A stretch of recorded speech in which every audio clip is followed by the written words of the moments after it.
নমস্কার বন্ধুরা, আরও একটা ভিডিওতে আপনাদের সবাইকে স্বাগত। আশা করছি যে যেখান থেকে ভিডিওটি দেখছেন সবাই ভালো আছেন, সুস্থ আছেন। ভিডিওর শুরুতে একটা অনুরোধ, একটা লাইক দিয়ে সম্পূর্ণ ভিডিওটি দেখার অনুরোধ করছি। আমার বন্ধুরা কিন্তু একটা লাইক দিতে ভুলে যায়, তো প্লিজ একটা লাইক দিয়ে ভিডিওটি সম্পূর্ণ দেখবেন, স্কিপ করে যাবেন না। তো চলুন আজকে হোলি স্পেশাল মাটন কারির একটা রেসিপি শেয়ার করব। এর আগে মাটন কারির অনেক রেসিপি শেয়ার করেছি, আজকে একটু ভিন্ন স্টাইলে একটু মাটন কারি রেসিপিটি শেয়ার করব। আজকে শেয়ার করব ধনিয়া মাটন কারি। তো চলুন কীভাবে বানাচ্ছি সেটাই আপনাদের সাথে শেয়ার করছি। এখানে আমি 600 গ্রাম মতো মাটন নিয়েছি। মাটনটাকে ক্লিন করে ধুয়ে জল ছড়িয়ে নিয়েছি। রান্নাটা করব সর্ষের তেলে। তেলের মধ্যে দিয়ে দিলাম 1 চামচ গোটা জিরে, একটা বড় এলাচি, একটা ছোট এলাচি এবং কিছুটা দারচিনি, লবঙ্গ। সমস্ত মশলাগুলো দিয়ে, গোটা মশলাগুলো দিয়ে একটু ভাজা ভাজা করে নিয়েছি। দিয়ে দিলাম 4টে পেঁয়াজ। পেঁয়াজটাকে লাল করে ভেজে নেব সামান্য একটু লবণ দিয়ে। এখানে অল্প একটু চিনি দিবেন, আমি চিনিটা দিয়েছিলাম কিন্তু ভিডিওটা হয়নি। তো চিনি আর লবণ দিয়ে ভালোভাবে পেঁয়াজটাকে ব্রাউন করে ভেজে নেব। ব্রাউন করে পেঁয়াজটা আমার এখানে ভাজা হয়ে গেছে। এখন জল ছাড়ানো যে মাটনটা আছে সেই মাটনটা পেঁয়াজের মধ্যে দিয়ে দেব। দিয়ে কিছুটা সময়, ওই ধরুন 10 থেকে 15 মিনিট মতো হাই ফ্লেমে মাটনটাকে কষিয়ে নিতে হবে। এর মধ্যে কোনো জল বা কোনো লবণ কিছুই এখন অ্যাড করা যাবে না।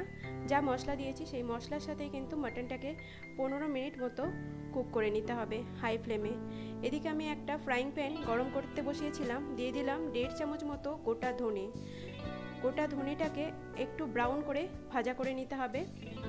ধনে থেকে যখন একটা সুন্দর গন্ধ বেরোবে তখন বুঝে যাবেন যে ধনিয়াটা ভাজা হয়ে গেছে।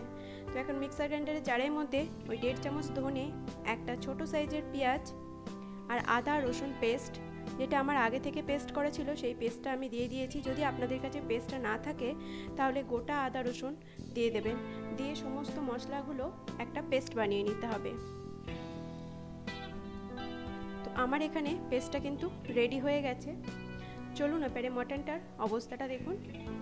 মটনটা দেখুন অনেকটাই ভাজা হয়ে গেছে। এর মধ্যে কিছুটা গুঁড়ো মশলা অ্যাড করব।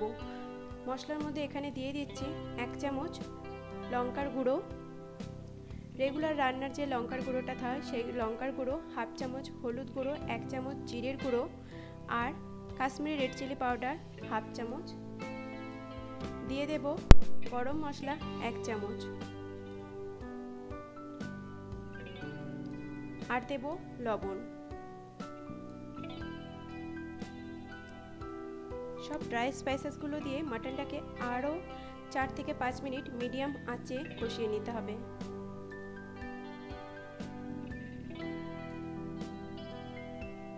এইভাবে আপনারা মাটন করবেন, খুবই ইজি এবং খুব তাড়াতাড়ি হয়ে যায় এই রান্নাটা। খেতে কিন্তু খুবই ইয়াম্মি হয়। তো চলুন, মাটনটা আমার এখানে প্রায় কষানো হয়ে গেছে। কালারটা দেখতেই পাচ্ছেন, খুব সুন্দর একটা কালার এসেছে। এর মধ্যে অ্যাড করে দেব আগে থেকে যে পেঁয়াজ আর গোটা ধনেটা পেস্ট করেছিলাম সেই পেস্টটা দিয়ে আবারও কিছুটা সময় আমি কষিয়ে নেব মিডিয়াম আঁচে। যদি এই সময় কড়াটাকে মশলাটা লেগে যায় তাহলে অল্প অল্প একটু জল অ্যাড করবেন। আমি এখানে অল্প একটু জল অ্যাড করেছি।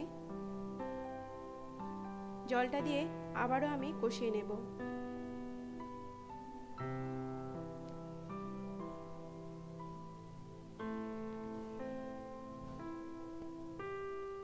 অনেকটা সময় দিয়ে আমি কষিয়ে নিয়েছি। অবশ্যই কিন্তু ঢাকা দেবেন না।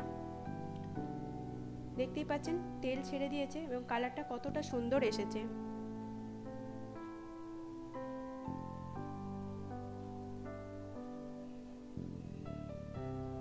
এখন আমি ঢাকা দিয়ে আরও কিছুটা সময় কষিয়ে নেব। মাটনটা যত মশলার সাথে ভালোভাবে কষানো হবে ততটাই কিন্তু টেস্টি হবে। আমি এইভাবে ঢাকা দিয়ে অনেকটা সময় দিয়ে বারবার করে ঢাকনা খুলে কষিয়ে নিয়েছি।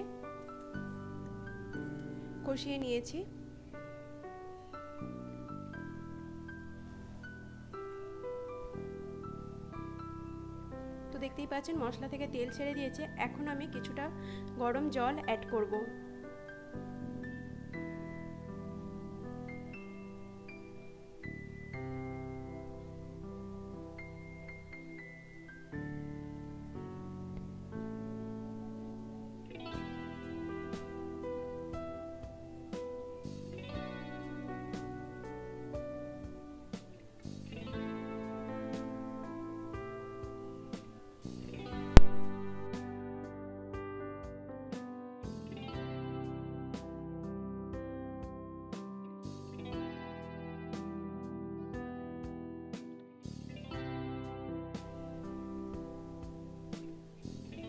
লবণ দিয়ে দিলাম। এবার ঢাকা দিয়ে 1 ঘন্টা মতো রেখে দেব। 1 ঘন্টা পর ফিরে এলাম। দেখুন ঝোলটা কিন্তু অনেকটাই কমে গেছে এবং মাটনটা সিদ্ধ হয়ে গেছে, কালারটাও কিন্তু অসাধারণ এসেছে। তো আমার রেডি হয়ে গেছে কিন্তু ধনিয়া মাটন কারি। এইভাবে অবশ্যই একবার বাড়িতে বানাবেন। আশা করছি আপনাদের ভালো লাগবে। ভালো লাগলে চ্যানেলটির পাশে থাকার অনুরোধ রইল। এখানে কিছুটা পরিমাণে আমি ধনে পাতা কুচিয়ে দিয়েছি আর সামান্য একটু লবণ অ্যাড করেছি, কারণ লবণের পরিমাণটাও একটু কম ছিল। তো চলুন, এটি রুটি, ভাত, পরোটা সব কিছুর সাথেই ভালো লাগে। আর হোলিতে তো যদি এই রান্নাটা করেন অবশ্যই বাড়ির লোকজন সবাই খেয়ে কিন্তু খুব খুশি হবে। আশা করছি আজকের ভিডিওটি আপনাদের ভালো লেগেছে। ভালো লাগলে চ্যানেলটিকে সাবস্ক্রাইব করে পাশে থাকা বেল আইকনটিও ক্লিক করে দেবেন, যাতে আমি যখন নতুন কোনো ভিডিও আপলোড করব তার নোটিফিকেশান আপনাদের কাছে পৌঁছে যাবে। আপনারা আপনাদের সময় সুযোগ বুঝে ভিডিওটি দেখে নেবেন।